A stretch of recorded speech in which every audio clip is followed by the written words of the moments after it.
Good morning, shalom, सलाम। आज की सुबह का फिर से एक बार आप सबको हमारी ओर से गॉड मिनिस्ट्रीज की तरफ से प्रभु यीशु मसीह के नाम में सलाम।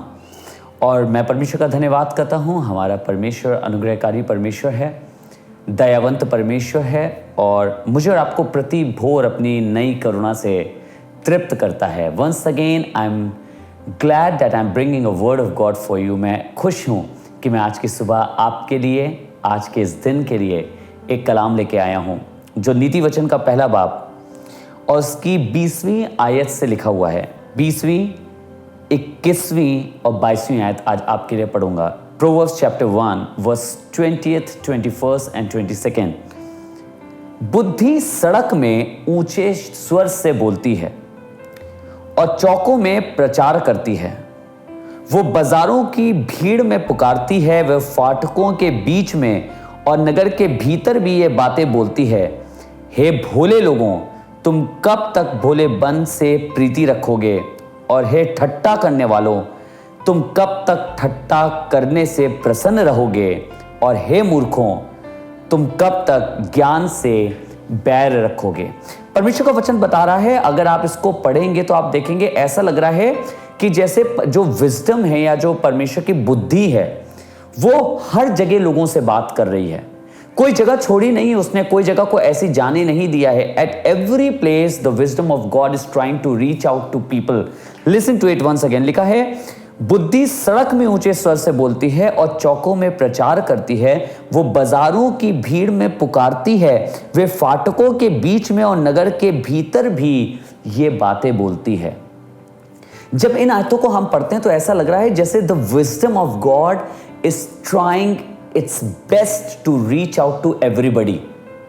ना तो बाजारों में किसी को छोड़ रही है, ना नाकों में छोड़ रही है, ना नगरों में छोड़ रही है, ना दरवाजों पे छोड़ रही है। जहां कहीं लोगों से बात कर पाए, बुद्धि उन तक पहुंचने की कोशिश कर रही है। बिल्कुल ऐसे ही जैसे खुदा का कलाम मुझसे और आपसे हर जगह बात करने की कोशिश करता है।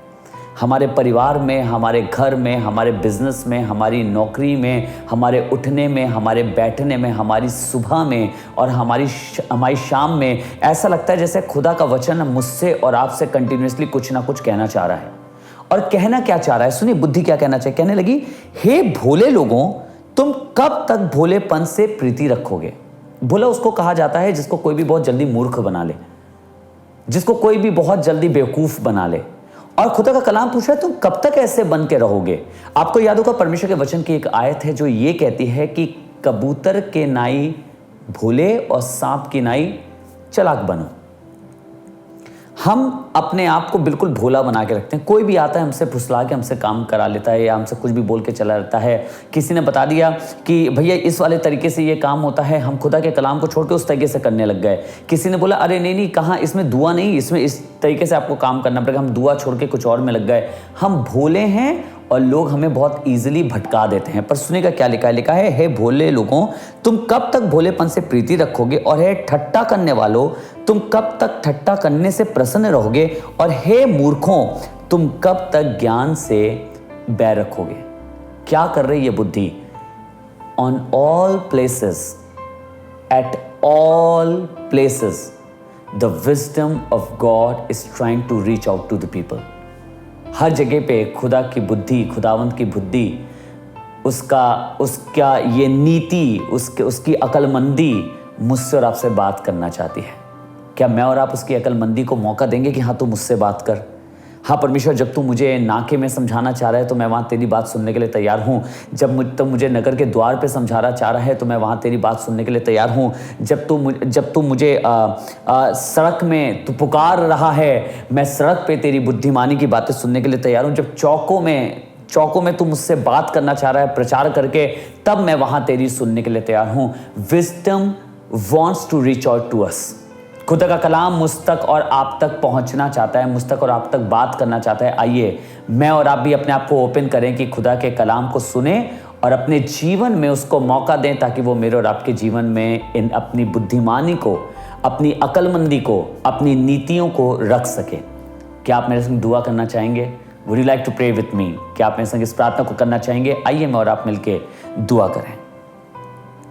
परमेश्वर, हम धन्यवाद करते हैं, तू अद्भुत परमेश्वर है और तू बार बार अपना वचन भेजकर हमसे बात करना चाहता है प्रभु। जैसे तूने कलाम में हर बार अपने वचन को भेजकर अपने लोगों से बात करी प्रभु, अभी भी तू अपना वचन भेजता है और ये चाहता है कि लोग बुद्धिमान बन जाएं। नाके में, सड़कों पे, चौराहों पे, नगरों में तेरी बुद्धि हमसे बात करना चाहती है, पुकार रही है हमसे बात करना चाहती है प्रभु। आज चाहते हैं हमारे कानों को खोल दे कि हम तेरी बुद्धि के और तेरे वचन की आवाज़ को सुन सकें। Your word is trying to reach out to us, Lord. We pray. Open our ears. हमारे कानों को खोल दे ताकि प्रभु तेरा वचन हमारे कानों तक पहुंच सके, हमारे मन में वास कर सके। प्रभु हम तेरे अनुग्रह को चाहते हैं, तेरी दया को चाहते हैं, तेरी ओर ताक रहे हैं और यही दुआ करते हैं आज का तेरा ये वचन हम प्रभु पकड़ लें। जब कभी तेरा कलाम हमसे कहीं बात करे, चाहे वो चर्च में हो, चर्च के बाहर हो, दरवाजे पर हो, मेरे परिवार में हो, नौकरी पर हो, बिजनेस पर हो, मैं तेरी बात को सुन सकूं और उसको थाम सकूं ताकि मैं बुद्धिमान बन सकूं। बड़ा धन्यवाद प्रभु आज की सुबह फिर से आपके वचन के लिए। सारा आदर और सारी महिमा हम आपको देते हैं। इस दुआ को प्रभु यीशु के नाम से मांगते हैं, आमीन। खुदा बाप आपको आशीष दे। Thank you so much for joining once again. इस सुबह में बड़ा अच्छा लगा आपके संग दुआ करके। मैं आपसे निवेदन करूंगा जरूर से इसको और लोगों तक बांटें। Try to spread it out. आप लोग अलग अलग जगह से प्रार्थना में हैं, मैं धन्यवाद करता हूँ। मॉरिशस से the people are joining in this prayer, Pakistan से people are joining in this prayer, Dubai से people are joining in this prayer, अलग अलग भिन्न भिन्न जगहों से, भिन्न भिन्न शहरों से, भिन्न भिन्न देशों से। मैं चाहता हूँ आप प्लीज़ अपने देश में, अपने शहर में इसको शेयर करें ताकि बहुत से लोग इसके द्वारा आशीष पाएं। God bless you.